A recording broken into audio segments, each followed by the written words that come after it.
This is the final lecture in the history modules. We will be examining leisure over time. The learning objectives are to identify ways in which leisure has been viewed during different time periods.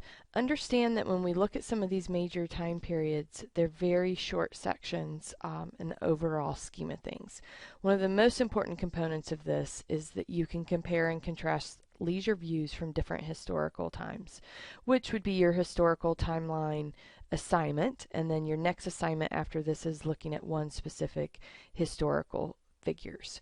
And finally, to wrap it all up, understanding the importance of past views of leisure, how it relates into modern society, and how it shaped our opinions about leisure today.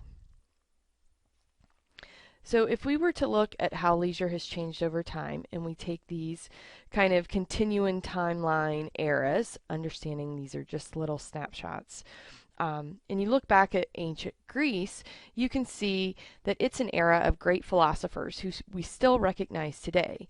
Not only is this what makes ancient Greece so fascinating, but this is also the period in which leisure as a concept emerged, with the cultivation of the self-interpretation developed by Aristotle. And during these days, leisure was seen as an activity used to seek the truth and the understanding of the self. Contemplation was key, and it was considered a notion of being free and not being occupied with work or other commitments. And thus leisure was at the root of society and its culture, and paved the way for many great philosophers through intellectual discussions. But for leisure to exist in this way, as it did in ancient Greece, as the free time from commitments of work, a distinction had to be made between individuals. And this distinction was mainly to allow certain people to engage in leisure, while others were forced to engage in the opposite, which we consider labor or hard work. The aristocrat quality of the ancient democracy gave leisure class a tradition of taste and elegance, which was maintained by the nobility. And consequently, leisure was made possible for the privileged because slavery existed. And so, although leisure is mainly seen as privilege for higher classes of men, and also women and slaves experienced leisure to some extent. This shows that the availability of leisure differed depending on your class or gender, but that most likely everybody experienced leisure during ancient Greek and Roman times. Therefore, leisure should be seen as a key to human development. Not only did it pave the way for great philosophers and religious men, others also used it in a connection to their identity as part of human nature. Leisure could be seen as a means to understand the meanings of life, come to know and develop the self. Leisure thus led to identify and self-development through personal growth and freedom, since a sign of an educated person was active leisure. And ever since ancient Greece, that time frame, the leisure tradition that they established by Greeks and Romans continued, not only through the Roman reign, but the Middle Ages and the Renaissance, all the way up through the Industrial Revolution, where we saw a major shift in how leisure was viewed. And when the Industrial Revolution was ongoing in Europe and America, leisure was still present, but significant changes were gradually taking place in its character and the influence it held in daily life. It could be said that a revolution in human history and leisure occurred when capitalism transformed the role of work as one does not work to live, one lives to work. It also started to take a submissive role, as it was used as a way to achieve and support the highest purpose, work. Subsequently, work emerged out of the 19th century both as a basis of modern culture and as the glue that held societies together, and basically took over the role leisure held in ancient times. But even though work was key, the concept of spare time, and thus leisure, changed after the Industrial Revolution left its mark.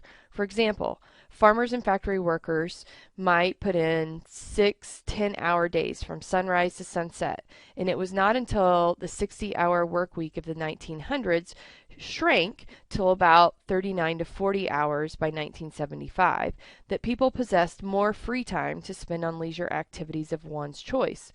Even though they still had to work hard, the work ethic gradually changed, and people now possessed a day, and later 2 days, which we refer to as the weekend now, where they were free to choose what they wanted to do. It was no longer the master, if you were in slavery, who possessed free time and told his slaves what to do, the whole day, every day. More money was now being made and thus being spent during those few hours or days when the workers had off, and activities related to sports, education, self-development, and entertainment started to rise. Also, the availability of more cheaper goods due to the revolution led to an increase in the standard of living and formation of identity. People were slightly and slowly more able to establish themselves as different from one another and use goods to identify with. Finally, it was in the 19th century that the real impact of steam would be fully felt. Yes, I said steam. Steam changed the availability of opportunities as well as leisure. Work was performed faster. We started to see factories. You had trains. Everything was more efficient, and these changes happened geographically. Now factories could be located anywhere as well as the workers. Transportation increased due to the invention of railways, and leisure opportunities surfaced since people could travel further and there were no longer limited to the area that they worked or lived. And so you started to see horizons slowly widen. The ancient Greece were able to see leisure as work, as their work, but the workers from the Industrial Revolution could only participate in leisure and non-work behavior after their long days of labor. Not only the content and value of leisure changed, but also the impact it had on the individual. Since the Industrial Revolution, Americans have inherited a socio-psychological attitude which equates individual self-worth and productivity with working, showing the influence work had on life and one's goals. The revolution created further interest in the individual and society and the responsibilities of society to them, together with this realization that the ultimate power within society is the hands of those who are governed rather than the governing class. The working class, and thereby the individual and his interests, became more important, and people had more choices related to identity formation. These changes that took place in leisure in ancient Greece and around the 1900s show its roots, but also the basics that have made leisure to be what it is today. Today, the 21st century, leisure still takes up an important place in many aspects of people's lives, and it's still seen as time free from work-related responsibilities. More and more activities are now acceptable forms of leisure, and more money and time is dedicated to them. Also, due to globalization, much more is possible. Since the world is brought closer to home, we now have the internet, television, mass media, and facilitation of traveling, so anything is possible. Leisure can truly be seen as a source of self-development and identity formation. Even though leisure has gradually changed throughout the years and has even shown distinct characteristics when comparing the time frames, the core has remained the same: free time dedicated to activities of one's choice used to better the self. To conclude this history segment of the class, most noteworthy is the part of leisure that took up in an individual's life. In ancient Greece, leisure was mainly served as an activity that took up the entire day for the elite, whereas the slaves, it consisted of little time free from the orders of a master. It was mainly used to engage in intellectual conversations and plain activities like sports. Throughout time, and then during the Industrial Revolution, this outlook changed, and work became the most important, took over the role of leisure used to hold in the lives of the elite. Self-improvement was achieved through work and not leisure. However, this was also the period when the workers started to protest and managed to receive a better work week with more free time in the weekend. Time free to be dedicated to leisure since money was also more available. Finally, in today's society, leisure takes up an even more important role as it is still the time dedicated to activities free of choice and used to develop the self. Thus, leisure has always played an important role throughout history, and its nature has remained constant, while its use and availability has changed.